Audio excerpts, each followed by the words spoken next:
Hi friends, कैसे आप लोग हैं। स्वागत है फिर से आपका शुक्ला एजू गैलेक्सी में।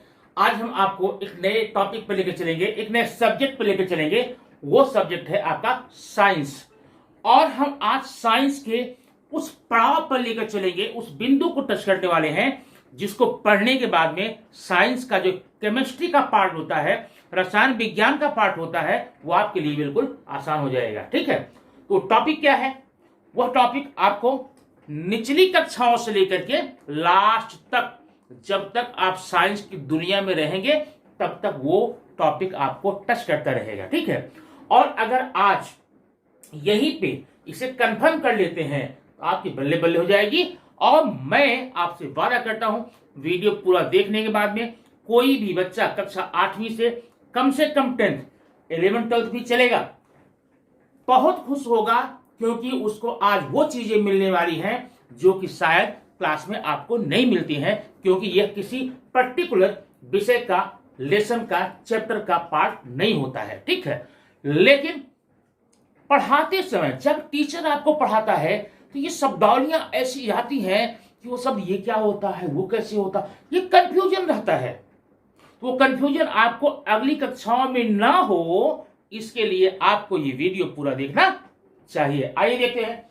आज के टॉपिक का नाम है परमाणु, एटम। अब परमाणु होता क्या है? इसके नाम से ही स्पष्ट है, परम, अणु। अणु माने छोटा सा तिनका, और परम माने बहुत। जिन शब्दों में, जिस नाउन में, जिस संज्ञा में परम लगा दिया जाए, उसका अस्तित्व, उसका वर्चस्व कई गुना ज्यादा बढ़ जाता है। परम मित्र, परम हितैषी, ऐसे। तो खैर ठीक है, इसका हिंदी नाम आप समझ गए। इसको इंग्लिश में बोलते हैं एटम। इसके पीछे इतिहास काफी गहरा है। इसकी खोज कहां हुई, परमाणु की खोज कहां हुई। हम पाश्चात्य देश के वैज्ञानिकों का नाम दे देकर के हमको बढ़ावा देते हैं। सच्चाई यह है, परमाणु की खोज सबसे पहले भारत में हमारे पूर्वज थे, महर्षि कणाद ने की थी। और तब उसका नाम जानने क्या रखा था? कण है। वो बात अलग की है। मेन मुद्दा हमारा क्या है? आज हम परमाणु और परमाणु से संबंधित सारी शब्दावलियों को यहां पर कंफर्म करेंगे, जो कि आने वाले समय में आपको कंफ्यूजन पैदा करती है।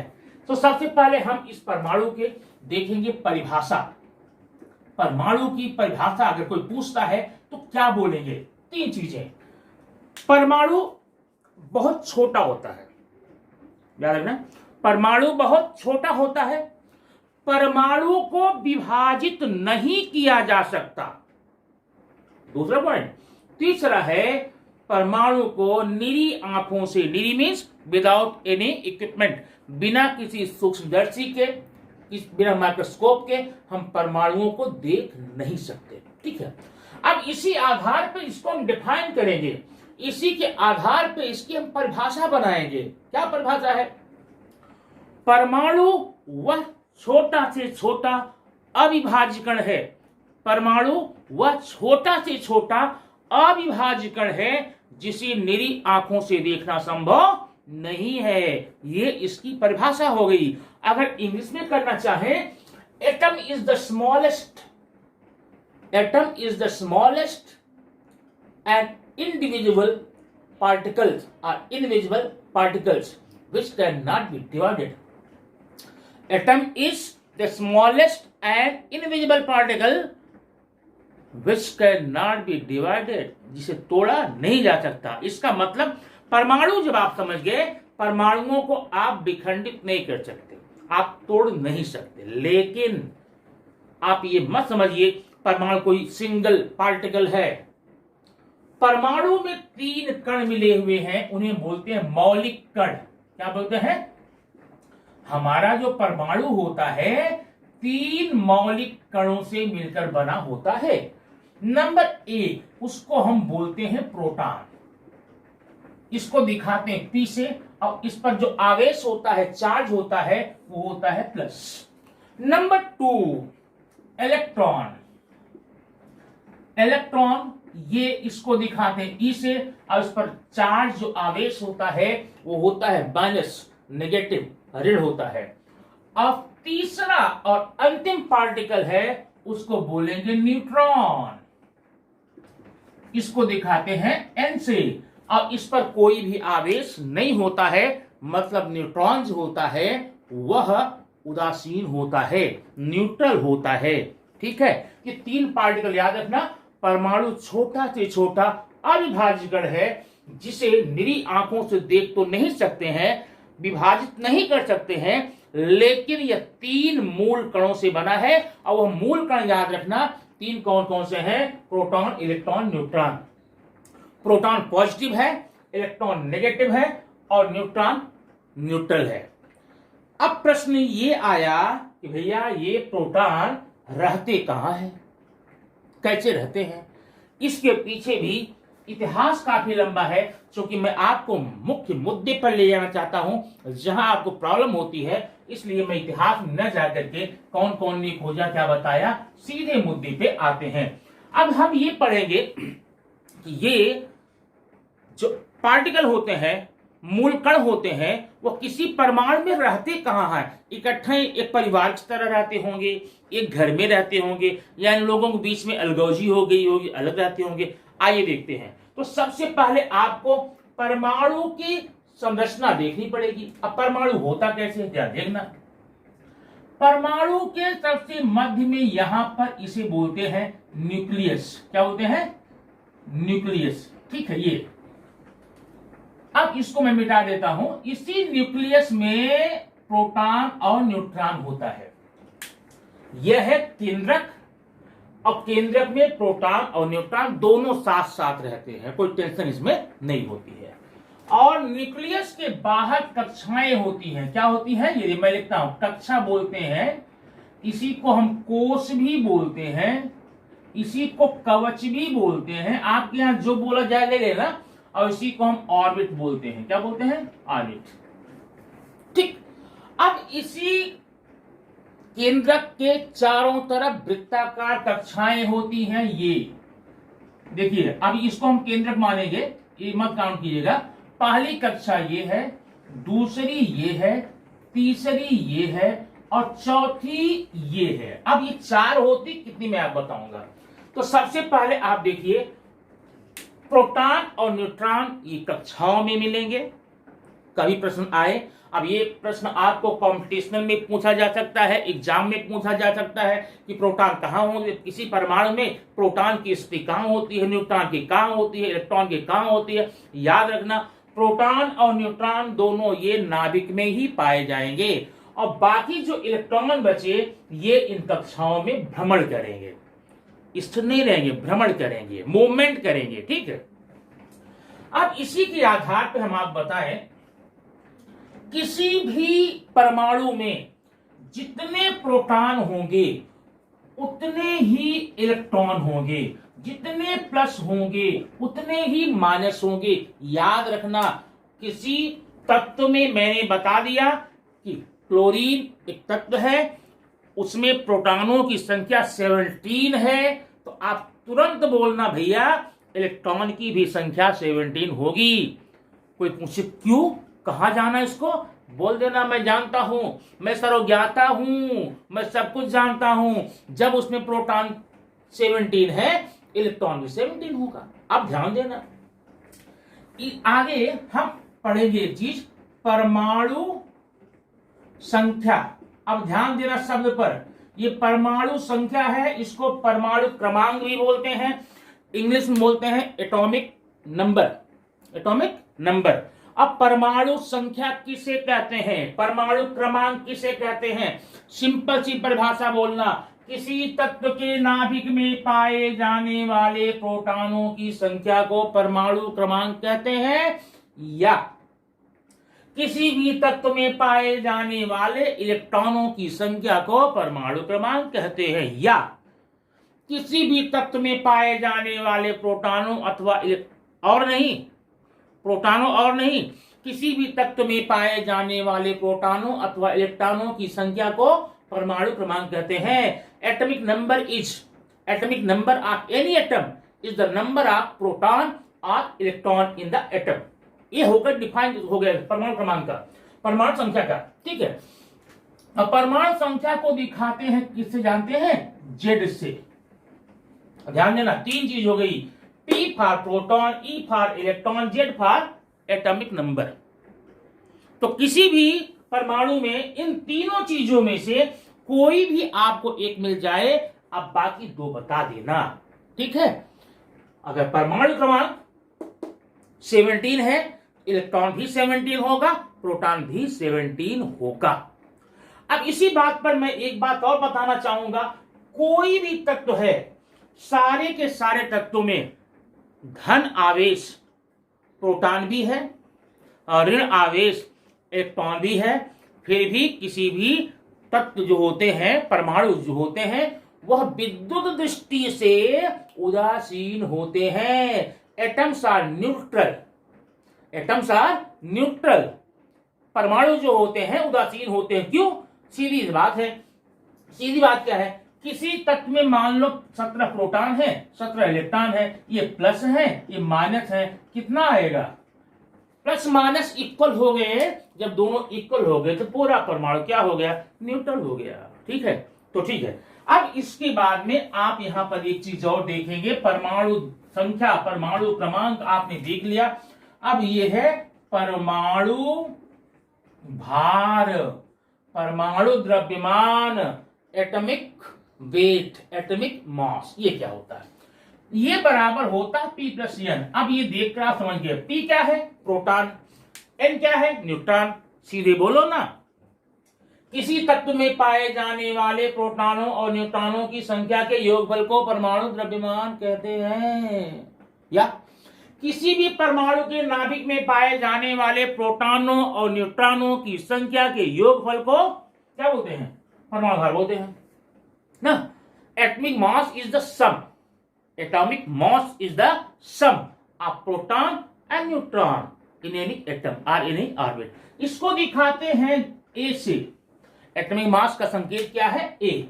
तो इस प्रकार से आपको ये प्रश्न आ सकता है, किसी परमाणु का परमाणु द्रव्यमान दिया हुआ है, प्रोटॉनों की संख्या दी है, तो न्यूट्रॉनों को निकालना होगा, न्यूट्रॉन की दी है, प्रोटॉन निकालना होगा। इस प्रकार से इस प्रश्न को आप कर सकते हैं।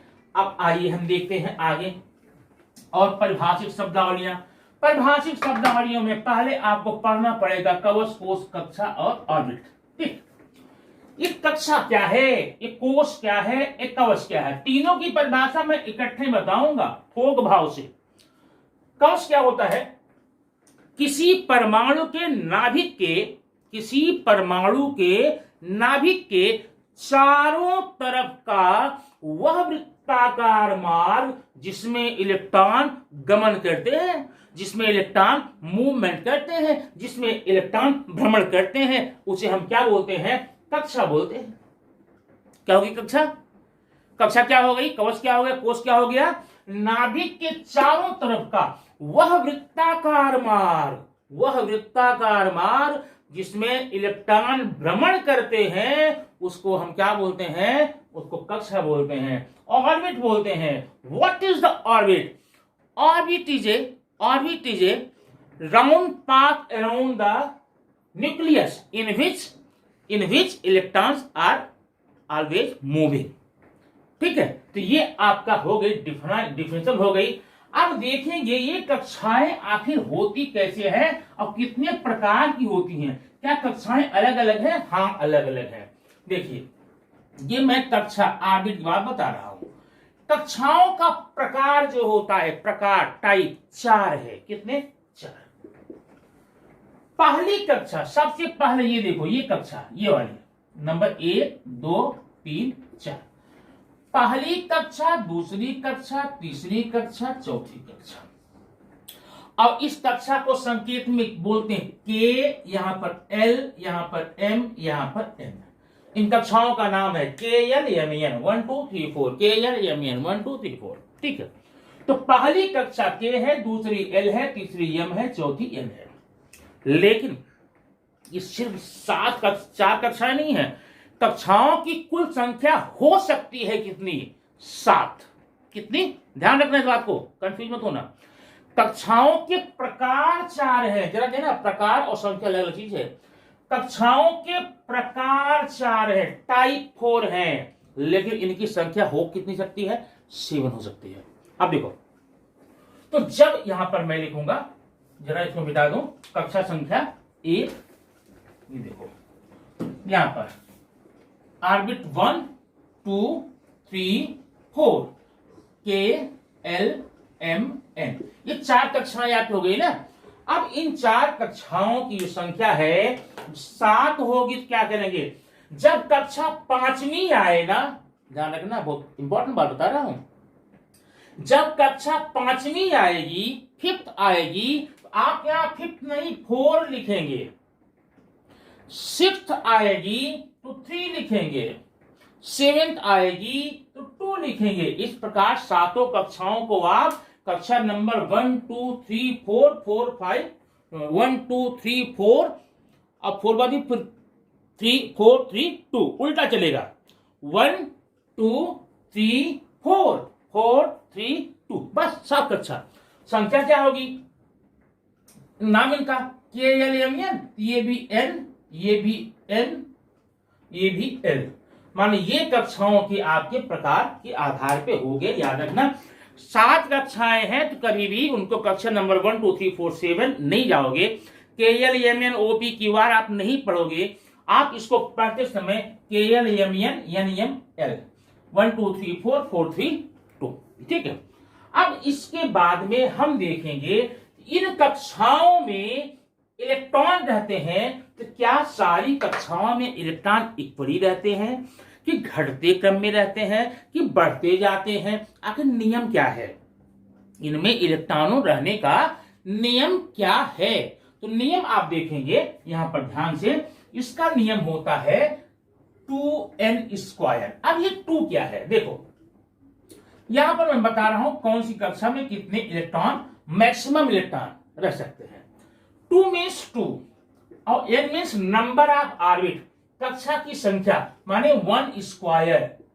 दूसरे में 2 इंटू 2², 2 इंटू 3², 2 इंटू 4², 2 इंटू, अब देखो 2 इंटू 4 हो गया ना, अब 2 इंटू फिर 4², 2 इंटू 3², 2 इंटू 2², ठीक।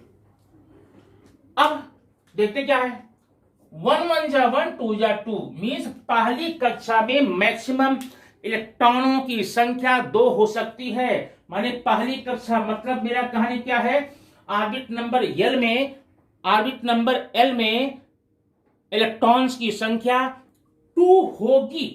अब यहां ध्यान देना शब्दों पर, 2 होगी मीन्स 2 होगी पक्का नहीं है, मैक्सिमम 2 होगी, मतलब 1 भी हो सकती है, तो मैक्सिमम 2 है।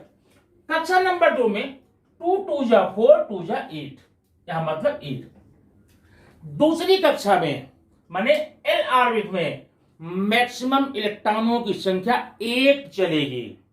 अब 8 मतलब 1 भी हो सकता है, 2 भी हो सकता, 3 भी हो सकता, 4 भी, 5 भी, 6 भी, 7 भी, 8 भी, 8 से ज्यादा नहीं। अब थर्ड में आप निकाल सकते हैं, 18 हो जाएगा, इसमें 32 हो जाएगा, फिर 32 18 8। तो अभी हम यहां पर सिर्फ 4 कक्षाओं की बात कर रहे हैं, उतने में पढ़ेंगे, आगे आप समझ गए होंगे। इस प्रकार से इसी कक्षा में पाए जाने वाले इलेक्ट्रॉनों की संख्या इसी सूत्र पर, यह सूत्र है, किसी कक्षा में कितने इलेक्ट्रॉन पाए जाते हैं उसके लिए सूत्र आपका है 2n²। आप 2n² से आप यहां पर कर सकते हैं। ओके, ठीक है। अब हम जरा देखेंगे कि ये इलेक्ट्रॉन इसमें कैसे भरे जाते हैं। ध्यान देना, कैसे भरे जाएंगे।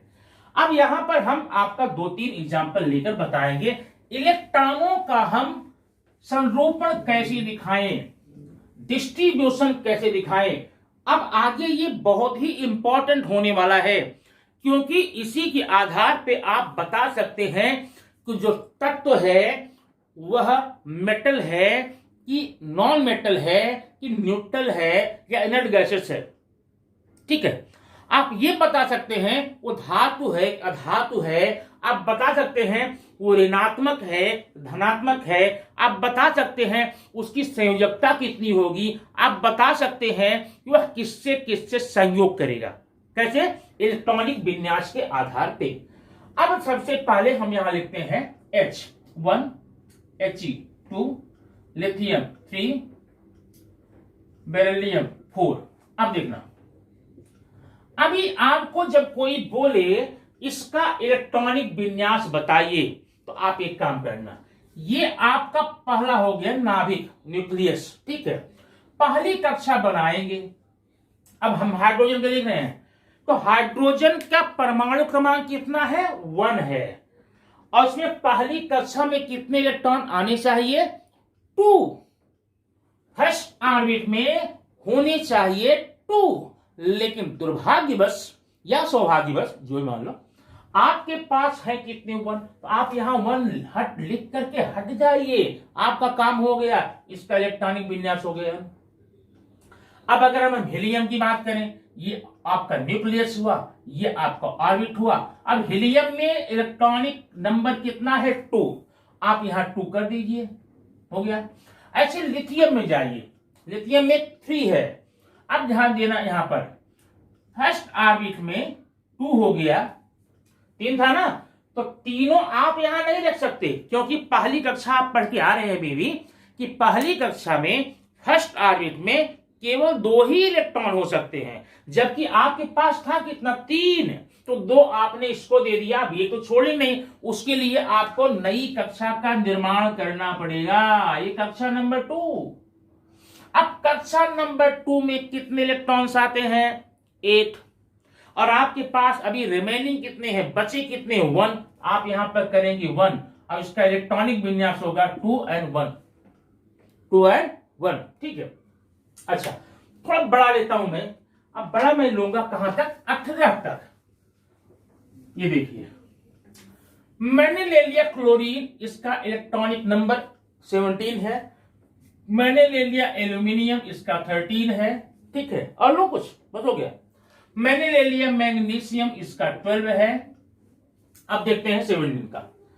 ये क्लोरीन है, इसका परमाणु क्रमांक 17 होता है, इसमें इलेक्ट्रॉन भी 17 होंगे, प्रोटॉन भी 17 होंगे। अब देखिए, पहले हम बना लेंगे ऑर्बिट। अब कक्षा नंबर 1, अब 1 में कितने इलेक्ट्रॉन्स होने चाहिए आपको पता है, आप बताएंगे 2, मैंने रख दिया 2।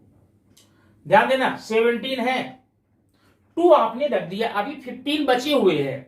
अब ऑर्बिट नंबर 2, इसमें कितने होने चाहिए?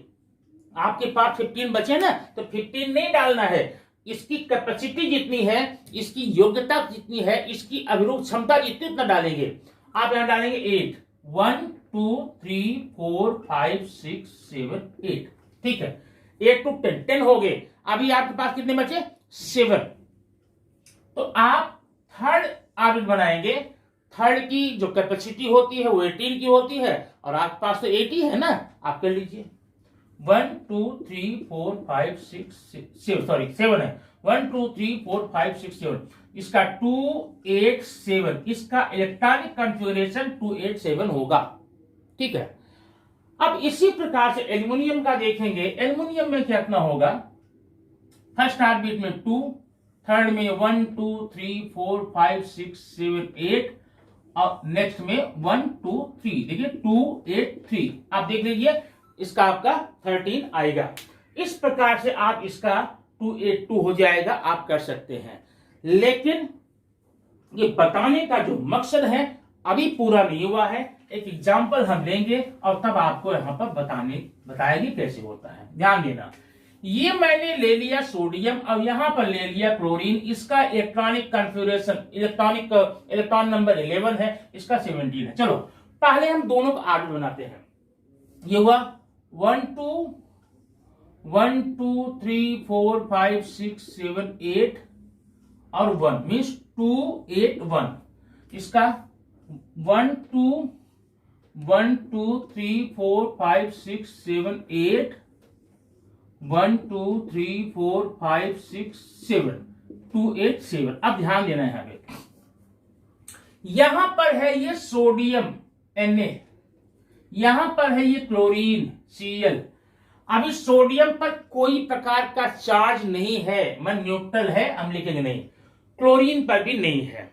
अब अगर ये आपस में मिलना चाहें, ध्यान रखना, जितने भी एलिमेंट्स न्यूट्रल होंगे, कभी भी एक एलिमेंट दूसरे से किसी प्रकार का रिएक्शन नहीं करेगा।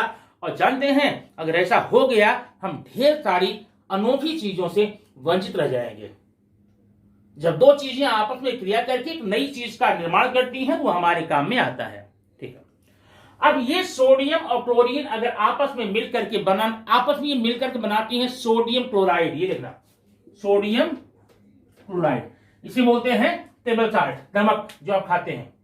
ये सोडियम क्लोराइड है, कब बनेगा? जब सोडियम और क्लोरीन आपस में मिलेंगे।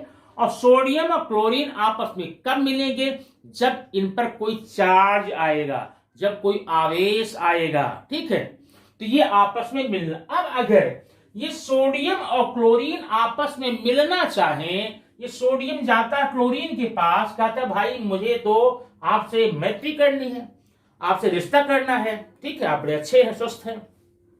तो क्या ये क्लोरीन सोडियम से रिश्ता करेगा? मैं बताता हूं। अगर थोड़ा पर्सनल मत लेना प्लीज इसको। एक चतुर्थ श्रेणी का कर्मचारी है जिसकी पेमेंट महीने की 25,000 रुपए है। उसी 25,000 रुपए में पूरा खर्च चलाता है। उसके पास एक लड़का है और एक है कोई मंत्री है, बहुत बड़े पद पे मंत्रालय मिला हुआ, उनकी लड़की है, उनके पास कार है, बंगले हैं, फैक्ट्री है, पैसे हैं। क्या ये कभी फोर्थ ग्रेड का एम्प्लॉई अपने लड़के का रिश्ता लेके उनकी लड़की के साथ जाए तो क्या मंत्री स्वीकार करेगा? नहीं करेगा। क्यों? क्योंकि रीजन है भाई स्टेटस का। एक झोपड़पट्टी में रहता है, एक कितने बंगले बांट दिया है। वही चीज है, क्लोरीन बोलता है हट जा मेरे पास से। मेरे दरवाजे पर 7-7 नौकर चाकर लगे हुए हैं, मेरे दरवाजे पे 7-7 नौकर चाकर लगे हैं, तेरे तो एक ही है।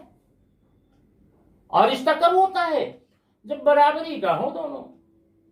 रिश्ता वही सफल होता है जो बराबरी में होता है। और जिन रिश्ते में ज्यादा भेदभाव, ऊंच नीच का भेद रहेगा, शिक्षा का रहेगा, धन दौलत का रहेगा, स्टेटस का रहेगा, वो कभी भी आगे जा नहीं सकता। ठीक है, तो अब ये बड़े परेशान हो गए, भाई मैं कैसे क्या करूं, मैं साथ कहां से लाऊं? तो बोले काम कर, तू मुझे अपना साथ दे।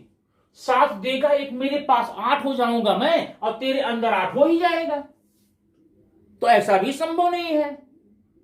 कहा तो बेवकूफ मत बना, तू मुझसे 7 तो मांग रहा है और अपना एक नहीं दे सकता क्या? इसके बाद समझ में आ गई, भाई चलो मेल जोल बढ़ाना है तो थोड़ा नफा नुकसान क्या देखना। तो ये एक इलेक्ट्रॉन का त्याग कर देगा। क्या करेगा? त्याग, डोनेट। अब डोनेट करने के कारण इसको बोलेंगे दाता, डोनेटर। ठीक है, और उसने क्या किया है? इसने रिसीव किया, रिसीवर ये ग्राही, दाता ग्राही, डोनर रिसीवर। दूसरी बात, अब इसने दिया है, अब ध्यान देना, इसके पास पहले प्रोटॉन थे 11 धन, इलेक्ट्रॉन भी थे 11 ऋण, तब कुछ बात नहीं थी। जब इसने एक अपना इलेक्ट्रॉन को त्याग कर दिया, अब इसके पास इलेक्ट्रॉन कितने बचे? 10। अब जरा देखना क्या होता है, +1। इस पर +1 चार्ज आ गया तो ये हो गया धनी, पॉजिटिव। और इसका इलेक्ट्रॉन एक बढ़ गया तो ये हो गया आपका ऋणी, नेगेटिव। और जो धनी होता है वो होता है धातु, मेटल्स। जो ऋणी होता है वो होता है अधातु, नॉन मेटल्स। माने इलेक्ट्रॉनों के लेन देन से आप इतना समझ गए कि इतने नए पद जुड़ जाते हैं। कोई जब किसी चीज का त्याग करता है उसको कोई पद गरिमा मिलती है, जब ग्रहण करता है उसे भी कोई पद मिलता है। देने वाले को दाता बोलेंगे, धनी बोलेंगे, दानदाता बोलेंगे, और लेने वाले को ऋणी बोलेंगे, गरीब बोलेंगे। ठीक है ना, ये बहुत बड़ा भय हो, लेकिन इसने लिया है इससे, इसलिए ये ग्राही हो गया, ग्राही याचक भीख मांगने वाला। ऋणी हो गया, ऋण ले लिया, अधातु हो गया, आप समझ गए, ठीक है। अब इससे फायदा क्या हुआ ये दिखा देते हैं। अब तक जब अब ये एक इलेक्ट्रॉन आपको यहां पर आ गया, ठीक है। अब ये जो सोडियम तत्व था, परमाणु था, उदासीन था, अब ये बन गया सोडियम आयन। तत्व नहीं, आयन, क्यों, धनायन। और ये जो क्लोरीन आपका पहले नेगेटिव था, ये बन गया माइनस, पहले न्यूट्रल था, नॉन प्लस, अब ये बन गया ऋणायन। अब देखना दोस्ती बन गई, ये धनायन ये ऋणायन, दोनों पर आवेश आ गया, दोनों को ऊर्जा मिल गई, तो अब आपस में मिलने में कोई रोक नहीं सकता, क्योंकि ये धन आवेश है, ये ऋण आवेश है। और आप लोग जानते हैं कि जब आवेश अपोजिट होते हैं, विजातीय होते हैं, उल्टे होते हैं, तो उनके बीच आकर्षण होता है, और समान होते हैं प्रतिकर्षण होता है, दूर हटते हैं, और कोई आवेश नहीं होता, कुछ नहीं होता। अब यहां पर आवेश आपका आ गया पॉजिटिव नेगेटिव, ये दोनों आसानी से मिल करके यहां पर NaCl बना लेंगे, जिसे हम बोलते हैं टेबल साल्ट, नमक ना, खाने वाला नमक। इस प्रकार से नमक की काम हो गया। अब आगे देखना, आगे हमें आपको बताना है एक नई चीज, वो है संयोजकता। क्या है? वैलेंसी। अब संयोजकता क्या होती है, इसकी परिभाषा आप समझिएगा तो याद मालूम करना है। कोई तत्व, एक बात और, ये जो इलेक्ट्रॉन लिया ना, क्यों लिया? अपनी कक्षा को 8 करने के लिए, 8 बनाने के लिए, इसे बोलते हैं अष्टक, ऑक्टेव।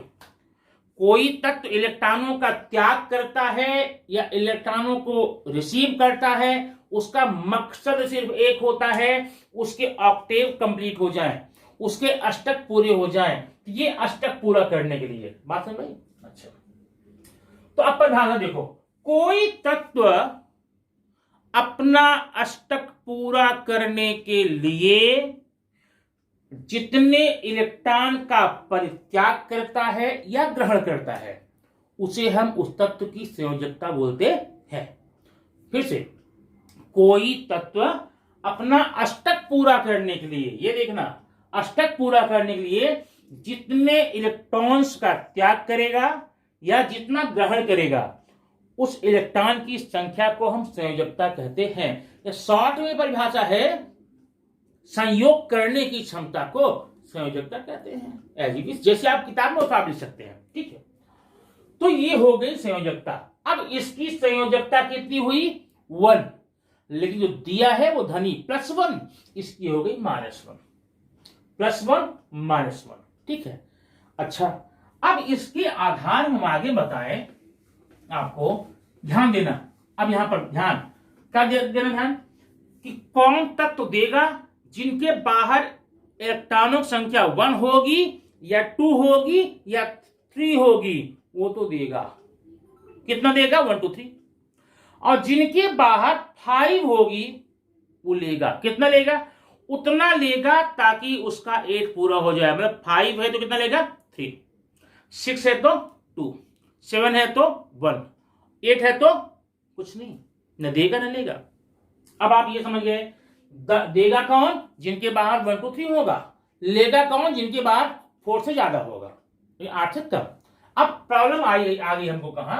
जब हमने यहां पर सोडियम की बात नहीं, सॉरी, पोटेशियम की बात करी। पोटेशियम का इलेक्ट्रॉनिक विन्यास आप निकालें, समझ में आ जाएगा। इसका 19 है ना, तो पहली कक्षा में 2, दूसरी में 1 2 3 4 5 6 7 8। अब तीसरी में आके बात फंस गई। तीसरी की कैपेसिटी है 18, और आपके पास बचे कितने? 2 यहां हो गए, 8 यहां, 10 हो गए, 9 बचे।